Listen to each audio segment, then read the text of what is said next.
ត្រាបត្រីណាដែលធ្វើឲ្យលោកឪពុកលោកម្ដាយលោកសប្បាយចិត្តនឹងពរនោះនឹងคล้ายជាទឹកអមរិតប្រក់ព្រំតិចតិជុំដល់បុត្រាបុត្រី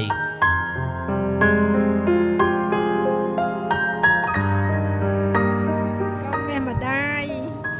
ថ្ងៃនេះមកអរគុណមកជូនពរកូនឲ្យកូនមានសុភមង្គលឲ្យចេះតែសុខសប្បាយរកស៊ីមានបានមានសុខភាពល្អ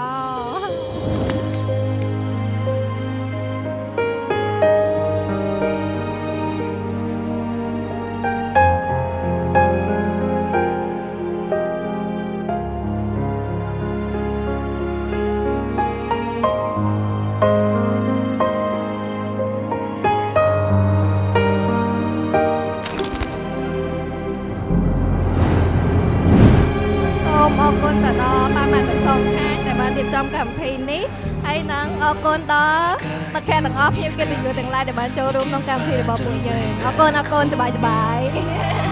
Make me feel something like you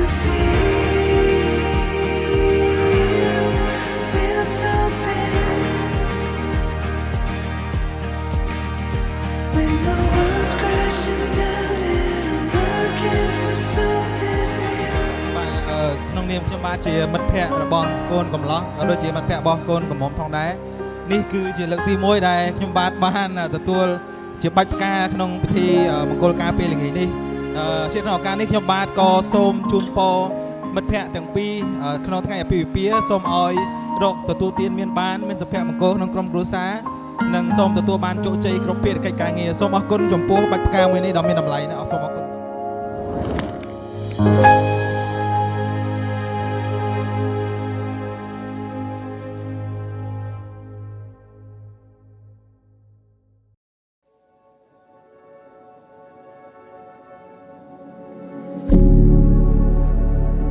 ថ្ងៃនេះជាថ្ងៃមួយប្រកបដោយសិរីសួស្តី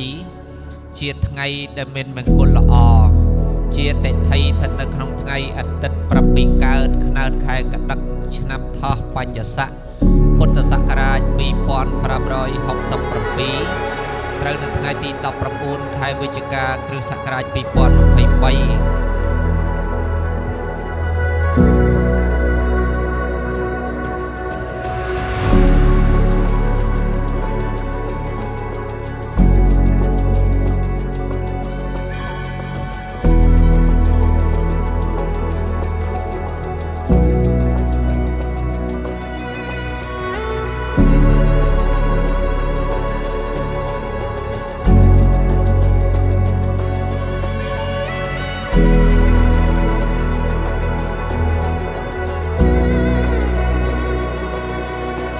អាស្រ័យដោយលោកហៃសុកណាលោកស្រីខៀវសុភារីដែលជាប្រមានតាប្របីតានៃកូនកំឡោះលោកអៀង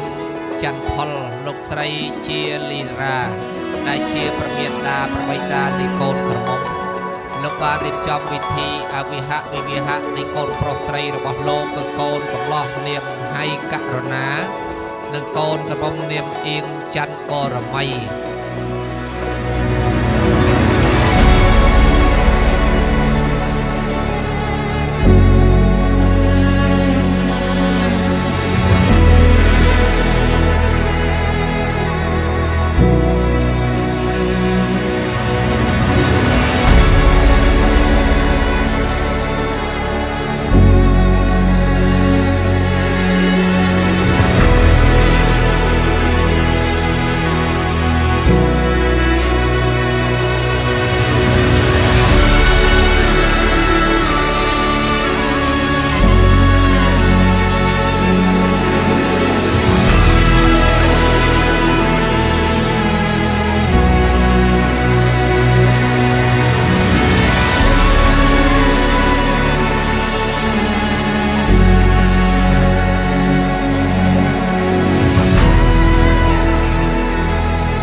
មាតាបិតារបស់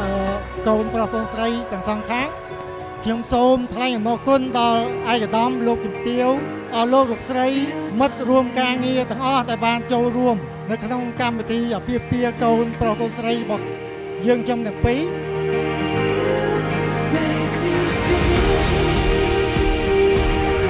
ខ្ញុំសូមថ្លែងអំណរគុណពីកិត្តិយសទាំងអស់ដែលបានអញ្ជើញចូលរួមក្នុងកម្មវិធីអាពាហ៍ពិពាហ៍របស់កូនខ្ញុំនេះសូមឲ្យជួបប្រទះតែសេចក្តីសុខសេចក្តីចម្រើន Feel something. អរគុណក្នុងការចូលរួមទាំងអស់គ្នាដែលផ្ដល់កិត្តិយសឲ្យក្រុមគ្រួសាររបស់យើងខ្ញុំទាំងពីរហើយសូមជូនពរដល់អស់លោកលោកស្រីទាំងអស់មិត្តរួមការងារនិងបងប្អូនទាំងអស់ឲ្យជួបតែសេចក្តីសុខសេចក្តីចម្រើននិងសុភមង្គលគ្រប់ពេលវេលាសូមអរគុណ You make me